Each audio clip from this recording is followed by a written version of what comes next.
Hello everyone, this is Emil Willumsen, and this is a video in a series where I'll do a scene breakdown of a piece called Chromatic Vanguard, which I created in Unity. This particular episode is going to be about the overall visual elements, the color scheme, the post-processing settings, and I'll also go through my thoughts on choosing the composition for this hero shot, but also a few other camera angles, and also go into the settings for the camera in Unity and in Cinemachine. So overall, as you can see, there are huge emphasis on the characters here in the center. And my general, the basic idea for this piece was to have a very simple setup in the environment, mainly through white cliffs and with a slight contrast in these darker and cliff types, and then have the emphasis be on these very vibrant and colorful characters here in the center. So a lot of the assets are textures in the same kind of gray, almost white scale, just to lead the eye towards this centerpiece of these two characters attacking each other. So there's very few colors in this piece actually, with a slight contrast in the moss, just to have something like a slight variance in the color scheme. In terms of composition, I also had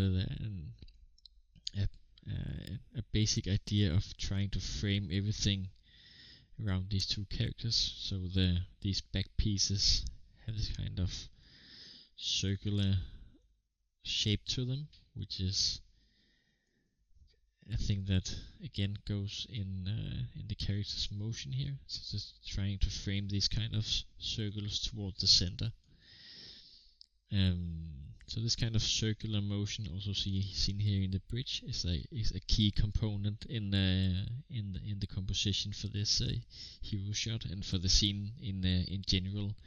Also trying to give some kind of motion, like in towards the middle, the center of the screen, just to capture the movement of the characters, which is the central aspect that I'm trying to convey. In terms of composition in the environment, as you can see if we zoom out here, it is like a diorama. It's not really opaque elements. There's like a one-sided, but it was important to have some kind of depth. So we have this canyon here, but also we needed some elements further away just to provide a sense of scale and a sense of depth. So these ones were quite important to have in the background to show some kind of depth. Another thing that was important was to show scale. So when there is this kind of depth in the image, it's kind of hard to tell whether or not that's 50 meters or 15 kilometers away. And the same goes for the bridge. Just there needs to be a different kind of scale. So you need these huge elements, but you also need smaller and medium cliffs just to provide some variance. So we have these small pebbles lying around. We have this kind of plains and moss of different scale, just to create a more realistic environment. So both in terms of foliage and rocks, those are really important for the scene.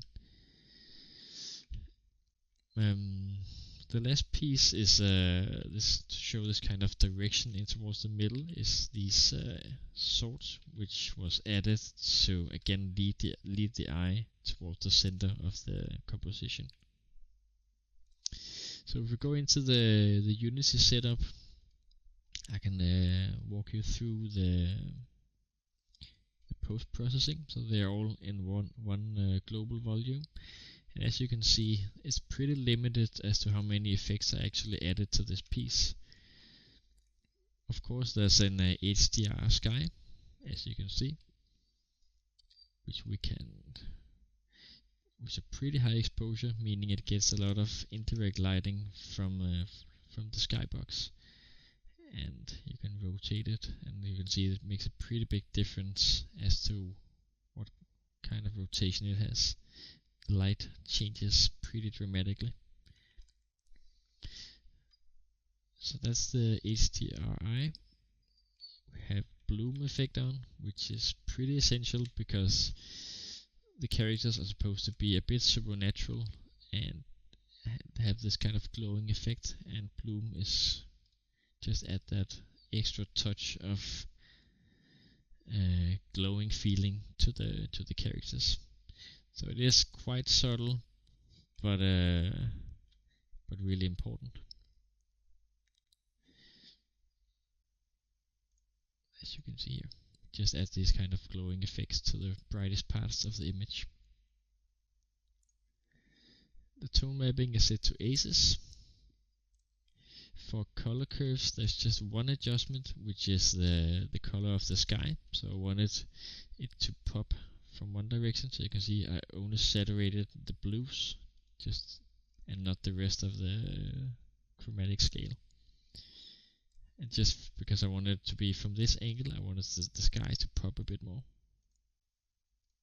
like this.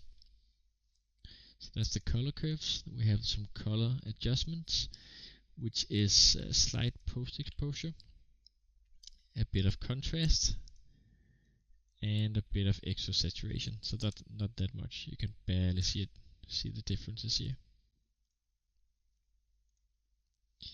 And the same goes for vignette. I wanted this to be a very clean shot, and vignette would kind of be clashing with the white cliffs.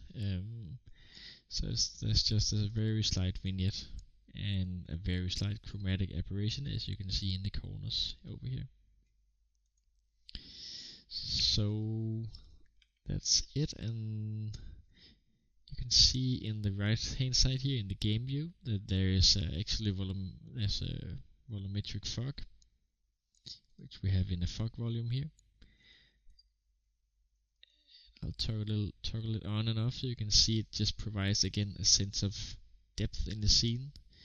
And I tinted it slightly red just for the total image to tie together, because there's a lot of red in the back pieces here. Adding a subtle red to the fog just ties everything together. And I haven't really made a post-processing effect for every camera, because this was more like a quick piece to work with path tracing. But that would be something I would be doing if I was supposed to continue working on this one. But so the one volume is just for post-processing of every kind of angle. And the same goes for depth of field. You could totally add custom depth of field for every kind of angle. But this is again just 60. Boom.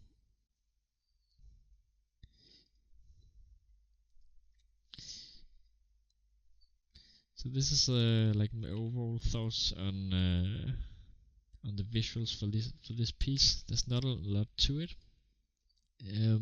A lot of it comes from the path tracing and doing slight subtle changes to achieve this kind of look.